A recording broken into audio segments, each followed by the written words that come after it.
Hello and welcome, friends. I'm glad you're here. We're back with more on our little series on the 5 mini adventures available from the Arcane Library for Shadowdark. I briefly spoke about these in our overview video, and today we are going to be soloing the Hidden Leprechaun Hollow. That is the level 3 adventure.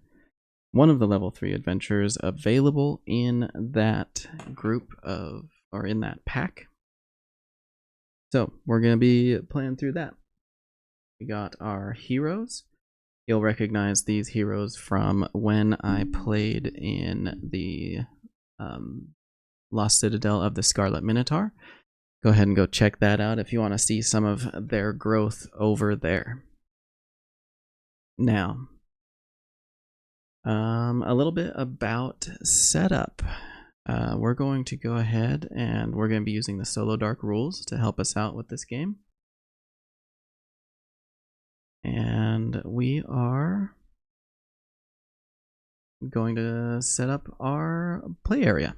So, first things first, just for ease of use,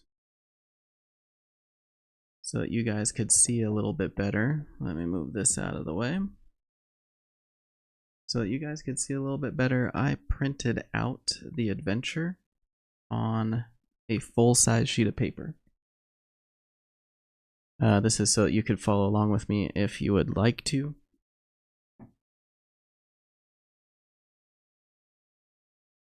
If not, you can just listen to the room descriptions and I will be attempting to read them off the little card and see how this goes. But I wanted to place this down in front of you. So that you could follow along. I will be using this trusty highlighter to keep track of what rooms we've explored and where the party's gone. And a red pen to kind of mark their route a little bit, just to keep me honest. Now, a couple of things for setting up Solodark. We do get a luck token per person in the party. We're starting with 4. So we got 4 luck tokens that we can use. And this particular adventure discusses a 2-hour real-time time limit. Now, I'm playing solo, so that real-time time limit probably won't work out so well. In Solodark, it suggests, instead of using a 1-hour torch timer, to use 10 turns to represent a torch. So following that logic, I'm going to use 20 counters basically to keep track of the total time here basically. And up here I wrote just 20 little circles. I will be marking those off as we go. If I get to the end of the turns without getting to the end of the dungeon, then this event happens. So, I believe that has us all set up. We have our characters, we have our map that you guys can follow along with, a random encounter table. One thing that I will say, there's nothing that says how often to roll a random encounter here. So I'm going to go with once every 3 turns, basically. So I'm just going to go ahead and take my red pen. I'm going to underline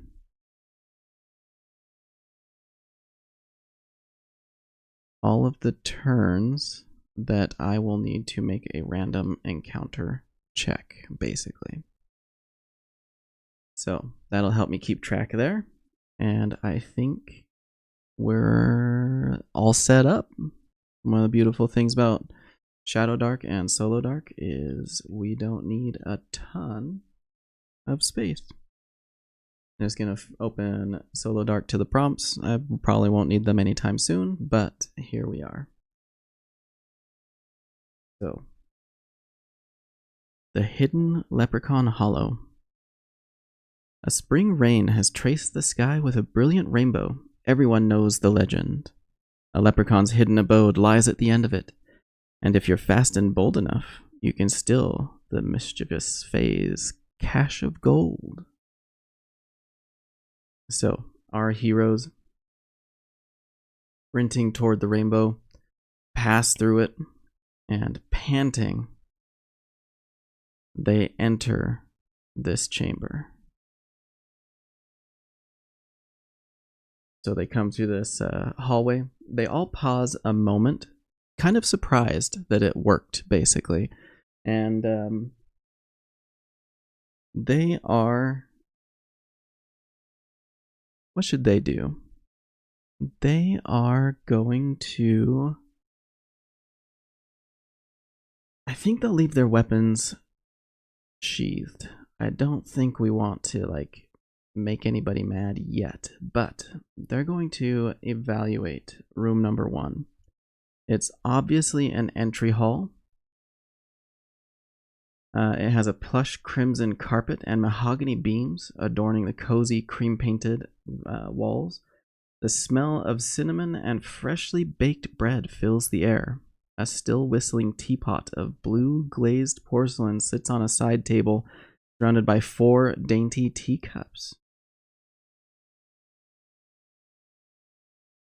All right. So they are in room 1. Our heroes evaluate room 1.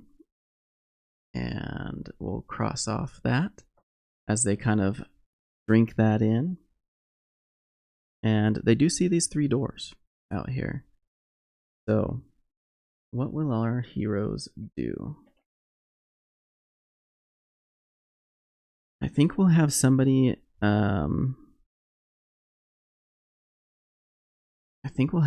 examine the tea, and then the other 3 people will examine the doors. So we have in our party, we have Elbin, the dwarf priest, Uriel, the elf fighter, Martin Rast, the human thief, and Zaldini the Red, a goblin wizard.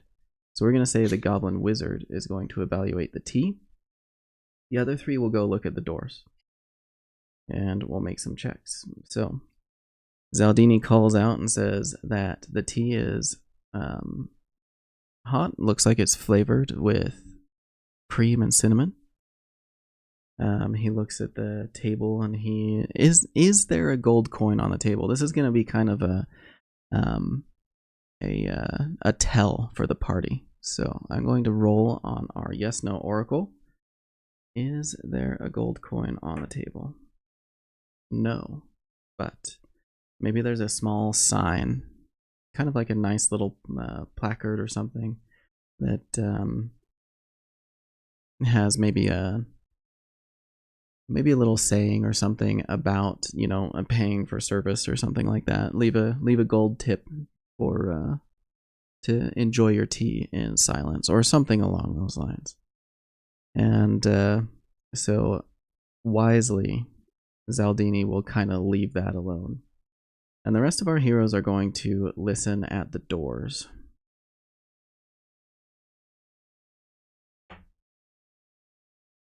So we got an 8, a 14, and a 13. 8, 14, 13. I'm going to say the 8 didn't catch anything. The 14, we'll see if there's anything out there to listen for or spot. There's nothing here to listen for. So they hear silence.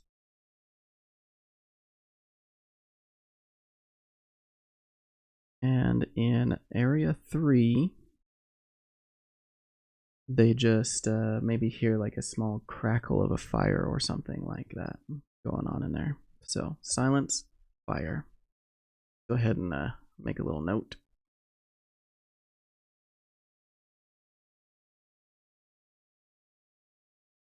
All right, and that is a turn.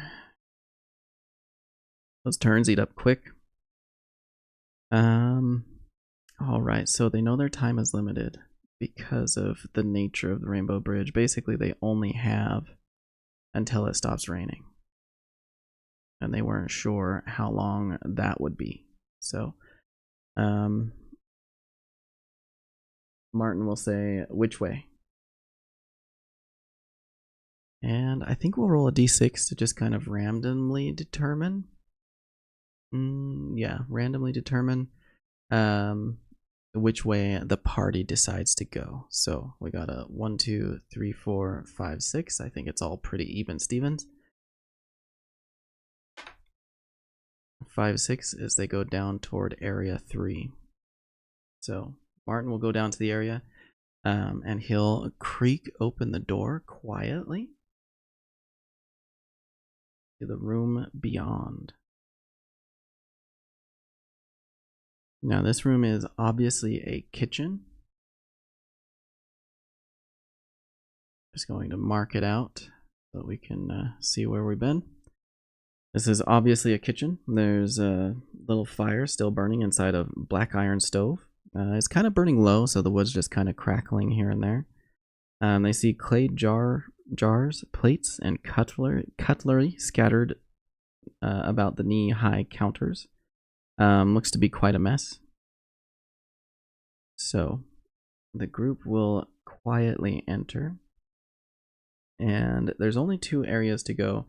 So I think Zaldini and Martin will search the room while our dwarf and elf will listen at the doors. Let's see. Area 4. Alright, and that is actually a turn after they're done searching. So Zaldini lifts up a potion of vitality.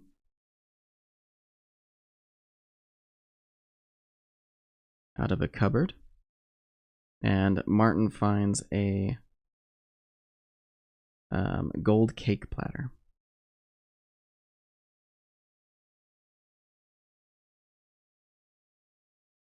So Martin will go ahead and put that in his inventory, or actually his inventory might be kind of full because he doesn't, oh, he has space.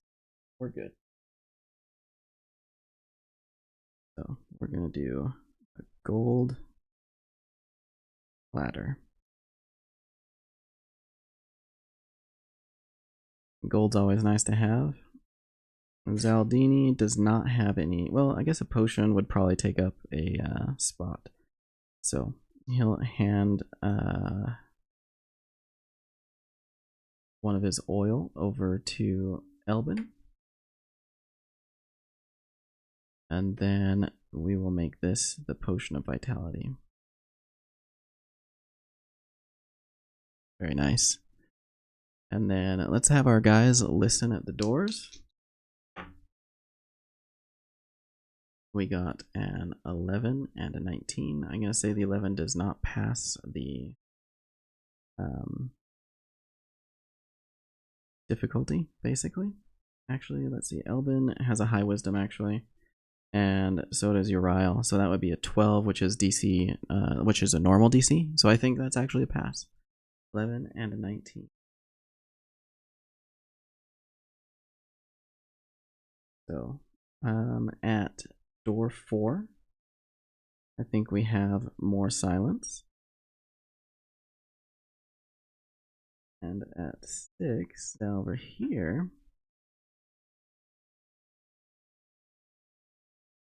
they can actually hear somebody complaining. It sounds like somebody basically moaning about missing tea. Oh, they didn't bring my tea this time. Once again, my tea is late. Alright, now let's roll for that random encounter. We'll see if we got one. It's a 1 on a 6. And we got a 2. No random encounter. Alright, so which way will the party go? We're going to do 1, 2, 3, 4, 5, 6 on a d6. A 1. So our party is going to go this direction. They do hear that kind of complaining over there. So let's see here. What would they do? Martin will quietly open the door and take a peek inside. That's going to cost a turn, basically. quietly do that, and the rest of the party is going to wait for him. And he can see that this is a bedroom. He sees immediately that there's a let's see here. He sees immediately that there's a 4-post bed that fills most of the room. Its silk cover is densely embroidered with clovers. The closet door hangs slightly ajar. Inside it, behind the tiny coats, is an ancient, nearsighted troll. So he looks in, and he sees this troll complaining in here.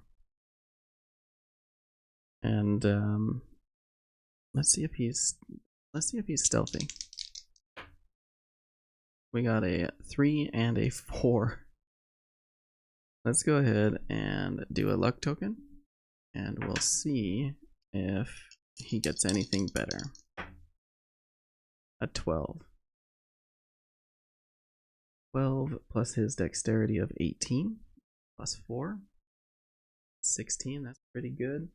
That's going to beat the troll's spotting. So Martin will quietly ease back the door, and he's going to tell his party there's a troll on the other side, and it sounds like she wants some of that tea back there. After a little bit of deliberation,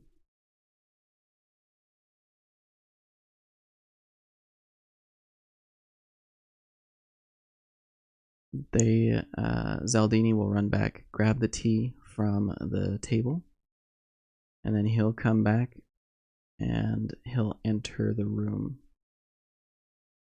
And he'll say, "I have your tea for you." Take a turn. And the troll comes out. "Oh, it's about time," she says, and hobbles over, grabs the tea from him, and goes to sit in a rocking chair.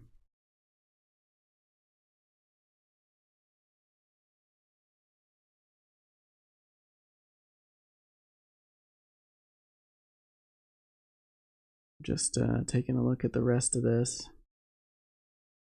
Alright, so there's a curtain to the north and a closet door to the south, basically.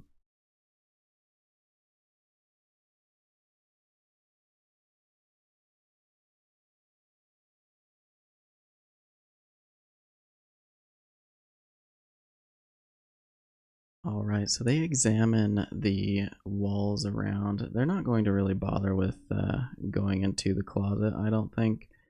That seems to be where the troll was, so... Well, maybe Martin will actually go do that. I think our party will come in. The troll is basically sitting off to one side.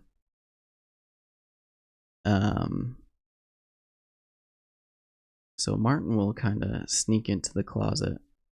I think that Zaldini will evaluate the room, and Elbin and Uriel will kind of move a little bit closer to the troll and then peek through this curtain. So peeking through the curtain, they can see that this hallway extends out. And let's have Martin see if he finds anything. Yes, is there anything to find? No. So Martin searches through the closet. Can't find anything of interest there. Zaldini's evaluation of the room. What is he doing? So he knows it's a bedroom. He looks around. He sees maybe like the walls are all cream colored or such, or maybe it has some murals or something. He'll go and look at the mural. Probably nothing super interesting there, and then that's that turn. So, seeing as there's a few dead ends, our group will head north, I think. So they go past the curtain, and they can see up ahead as they hang a left through that through this corridor. They're heading kind of westerly, and they see the door at the end of the end of the hall, and Martin gets a little bit excited. He'll run forward and listen at the door while I think Uriel and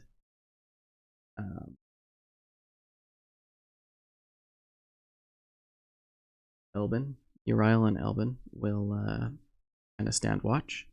Martin will go down and evaluate the door, and Zaldini will be kind of in between the two groups, I think. That will be another turn. Let's see if there is a random encounter. A 6. No random encounter.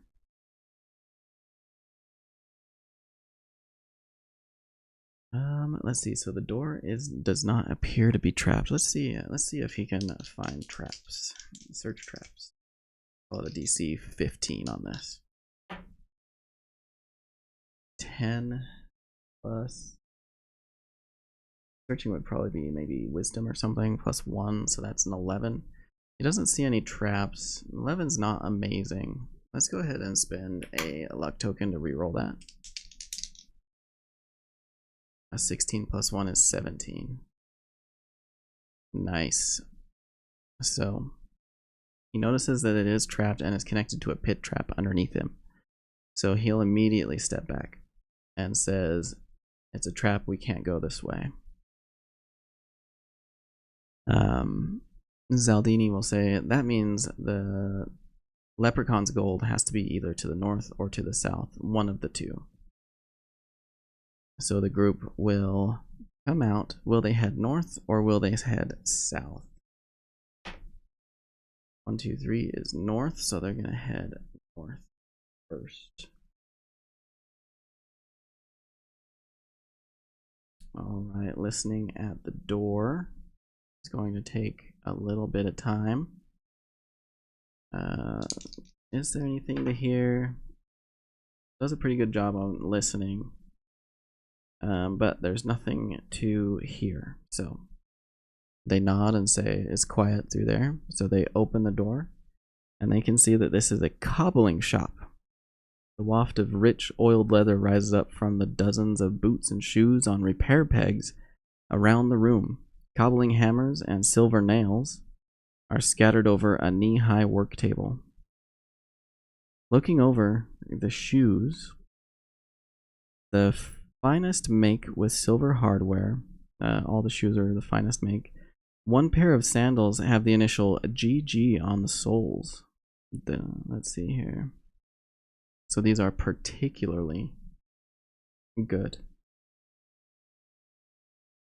Looking around, I think that Martin will swipe the silver nails. I'm going to put those in as free to carry. Silver nails. It's not a ton, but silver is worthwhile, and that's about 20 gold pieces worth, according to the adventure.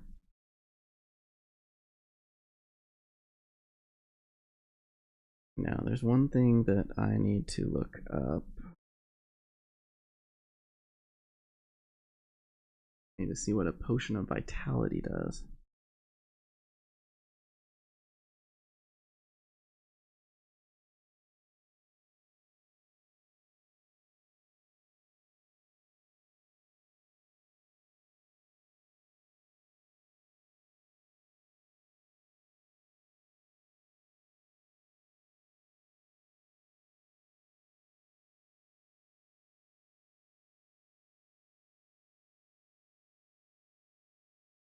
When you drink this potion, roll your class's hit points die. You permanently gain that many HP. Wow. That's pretty good. Potion of Vitality. Gonna go ahead and put a bookmark in that guy.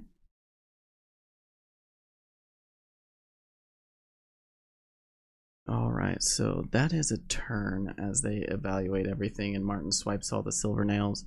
Martin also looks at the sandals. He can see that they're of a good make. So he's going to grab those. And immediately, several of the boots in the area start snapping, basically like the toes open and shut, snapping their silver nails that are attached to the soles. Become like these grotesque teeth, essentially, and these hobnail boots start charging our heroes. And of course, there's 4 of them. Let's see here. So there's 4 hobnail boots. Each have 4 HP. All right, now let's see here. Let's see who has initiative. The purple party dice is highest, so our group goes first. Martin will immediately like backpedal, and he'll take out a dagger and throw it at the nearest boot. A 9 plus 4 is 13. What does that? The hobnail boots has an AC of 11, so that does hit. He rolls 1d4 for damage. He gets a 3, so the knife cuts the leather. Elbin will go ahead and try to smash one with his mace.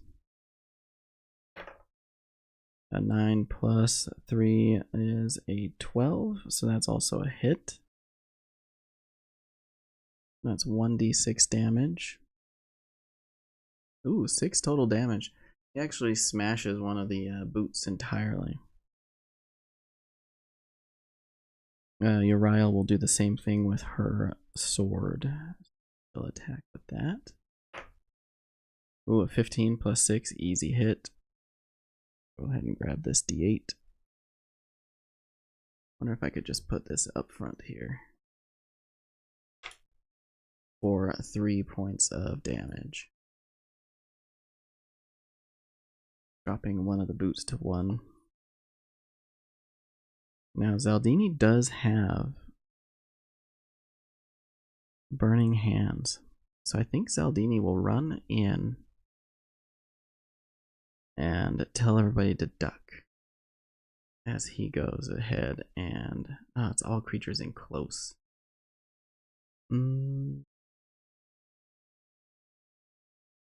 Let's ask the Oracle, because we're kind of doing this theater of the mind. We're not really like super tracking. So, can Zaldini blast the 3 remaining shoes with 1 burning hands? I'm going to roll at disadvantage because I don't think that's likely. We got a 10, which is an interesting roll for this. Because a 10 is just a prompt.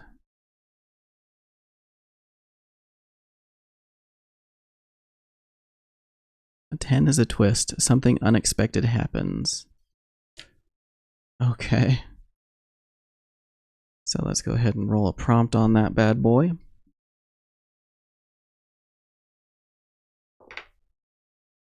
We got a 91. Which is Banish, and a 42. Banish Balance. Banish Balance. Let's see here. So we're going to say that what ends up happening is Zaldini, as he runs forward, maybe trips up on some... on something. Basically, he loses his balance as he goes to cast his Burning Hand spell. So we'll call that a yes. He can hit all 3. However, we're going to have him roll his spell casting check, and we'll see if there's like a chance of him maybe failing. Like maybe because he's tripping, he is rolling a disadvantage, we'll call it. All right, we got a 3 and a 14. So we're taking the 3 because he rolls a disadvantage, which means he fails the Burning Hands check as he tumbles to the ground. Now, the shoes get to attack. We're going to roll a d4 and see who is not the target of an attack at the moment, because there's 3 shoes left. 4. 1, 2, 3, 4. So Uriel is the one that is not attacked. So the shoes will attack Elbin, Martin, and Zaldini. They have a +1 to their attack roll. So first things first against Zaldini. 7 + 1 is an 8. That's a miss. Martin. 11 + 1 is a 12. Just barely a miss on Martin. And let's see. Oh, let's see how this goes. 14 + 1 is a 15. That is a hit against Elbin. The shoes attacks him, manages to get a good grip on him, and he bites him for 1 damage. So Elbin is at 16 hit points.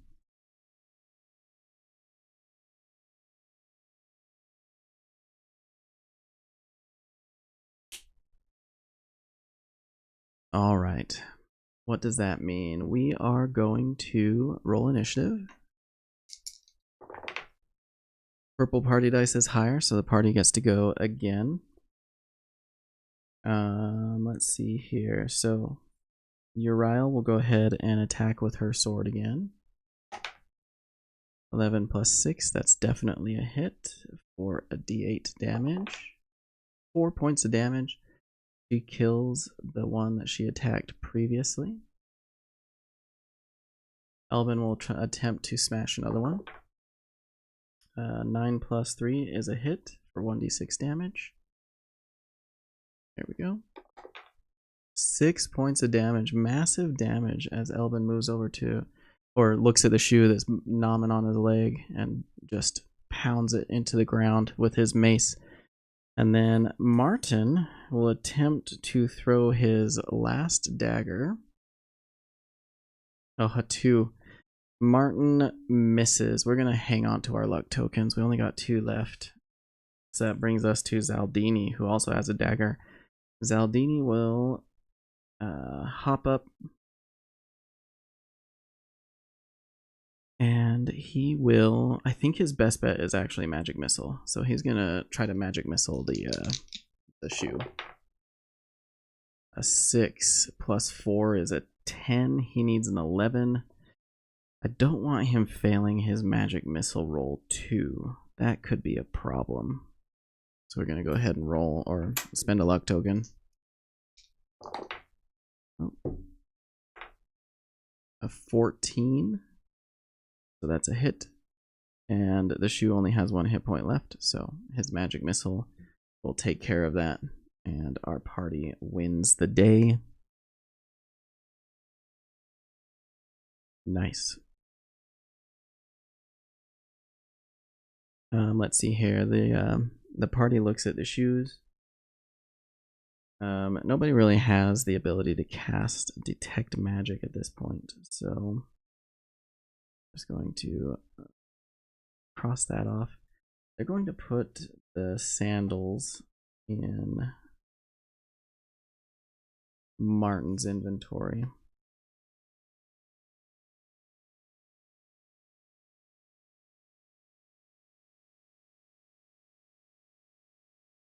They're not really sure what they do. They just look pretty pricey. Kind of had like their own shelf in the area, and so they put it in their bag for later to see if they can take it to a wizard for identification of some sort. So that means we're going to come down to room 4, and that's going to take 1 turn, 2 turns basically, and we'll make another. No random encounters here as they get down to this down to this room and open it up.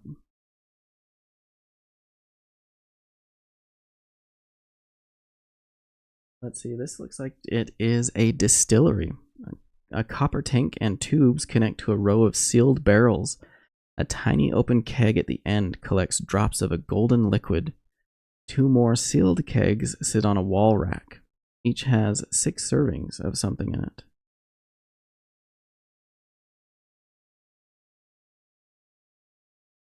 Interesting. It's a leprechaun, so it's probably some kind of special liquid or alcohol. Does Zaldini know about it? I'm going to call that a most likely and roll that against our oracle. Yes. So he says that it is likely fairy whiskey. The 19 is a yes, but so it says it's fairy whiskey or some sort of fairy alcohol. It would probably be very expensive, so they could probably sell it for a good amount. So they're going to mark that as an option to take with them. I'm going to say that each barrel will probably be 2 slots on a character sheet. What we'll do is we'll write down fairy whiskey.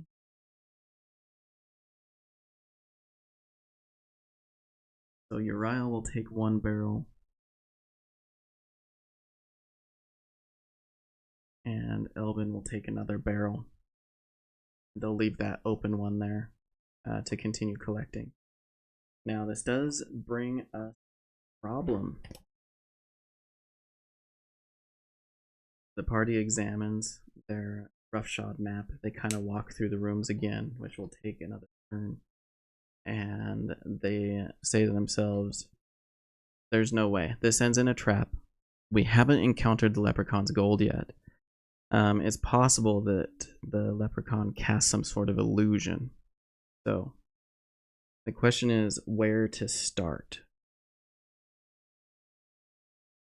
Will they start in room 1 and kind of take a closer look at things? A 17 is a yes, but. So they're going to start in room 1, but they're going to take their time and go slowly. So they're going to examine all of the walls basically as they go about. They're just assuming at this point that the leprechaun used some sort of illusion. And they'll start, I think as a party we'll just start here and kind of move our way around. And let's read the adventure notes for this area. So area 1. The wall where this is hidden is warm to the touch. And as they examine it, they find the secret door. Open it. And they say, success. Excelsior. As Stanley might say. Looking at each other excitedly. They open the secret door. Head into the next. This looks like a lounge. There's child-sized furnishings of mahogany and fine leather. There's a fireplace that crackles with a well-stoked flame. The chimney exits out. Inside, let's see here. So yeah, he basically there's this nice fireplace, this great lounge, and this door here. There doesn't appear to be anybody in the room. We'll call that a turn. So they'll go over to this door. They will examine the door and see if there's... We'll see if there's anything to listen to. All right, so Martin shakes his head and says, I can't hear anything on the other side. The fire over here is too loud. And at that, the fire seems to chuckle, and the party looks at it. And standing in the fireplace, just kind of like it's a fairly decently sized fireplace, but standing in the fireplace and the fire's kind of bouncing around, right? And the fire waves at them. And awkwardly, Martin will wave back and he'll say, Zaldini, what is that? Does Zaldini know what it is? Ooh, a 7. No, but he can make some guesses. He'll say, if I had to guess, I think that's a fire elemental of some sort. And Martin will say, well, how many sorts are there? And he says, well, there's 2. There's the lesser fire elementals and there's the greater fire elementals. Neither one are things that we would want to fight at any given time. And the fire elemental will chuckle and will say, do you have anything fun to burn? And the group will look at each other and say, Uriel will step forward and bow slightly and say, unfortunately not at this time. What sort of things do you like to burn? Now that is a question. Anything that burns bright. The group looks around and they, Martin will raise an eyebrow and says, what about the whiskey? And the group nods and they say, Uriel will turn back to the fire elemental and say, if we find anything of interest, we'll let you know. And we'll say that cost us a turn, and we'll roll to see if there's a random encounter. A 6 is no random encounter. So our party will go back to the door and they'll open it up.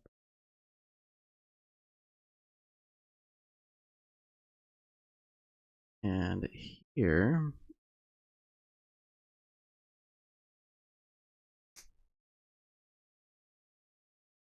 they find a hall of mirrors,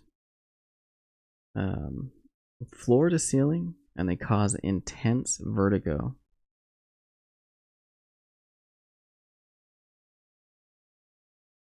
So the party walks in, moving through the mirrors, and we have to make a constitution check.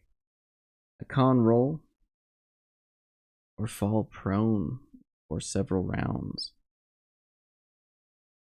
First up is Elbin. The difficulty is 12. A 9. Elbin's gonna fall. Let's see how many rounds he would be down for. 3 rounds. Goodness gracious.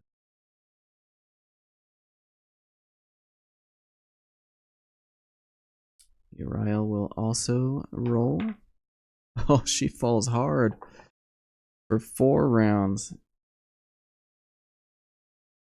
All right, let's see here. I think Martin will have had enough of this. And he will, working with Zaldini, they'll just start smashing mirrors. So they smash a bunch of mirrors and they have to stay down for 4 rounds basically as they collect their wits and Elbin gets back up. Martin and Zaldini will just take their time basically with like sticks, or maybe they'll take Elbin and Uriel's longer weapons and smash the mirrors. And yeah, they make a horrible racket, but they eventually come down. They notice this doorway here. It's not super hidden there.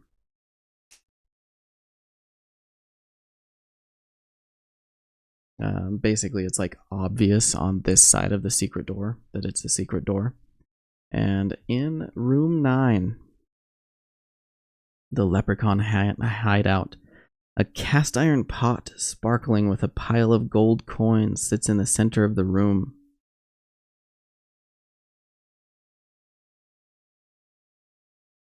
All right, Martin will kind of leap for joy and say, "Look, we found it. We got it." Now, the question is,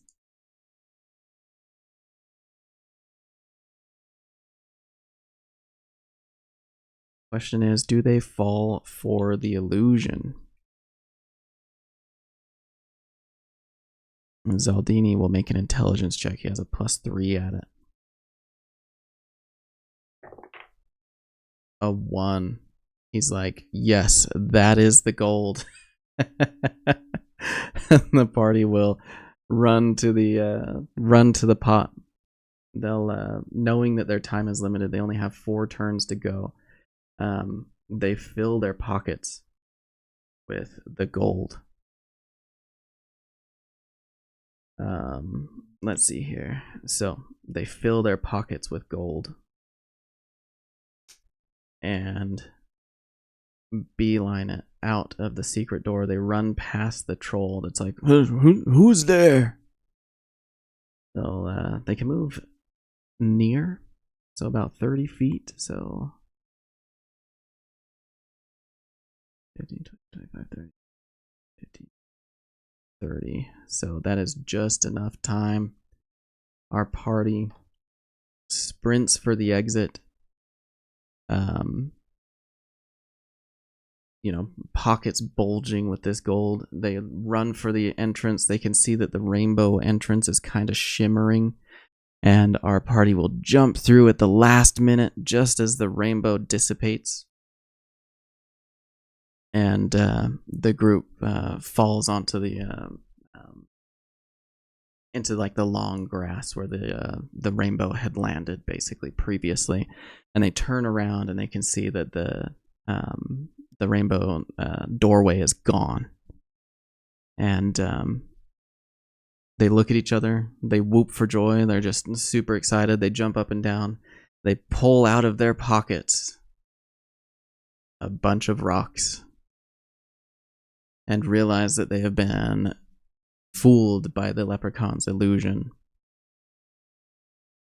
And that's where we end it, folks. That's the end. Our party got fooled by the leprechaun. There was no Zaldini's horrible roll on something that he should have been very good at.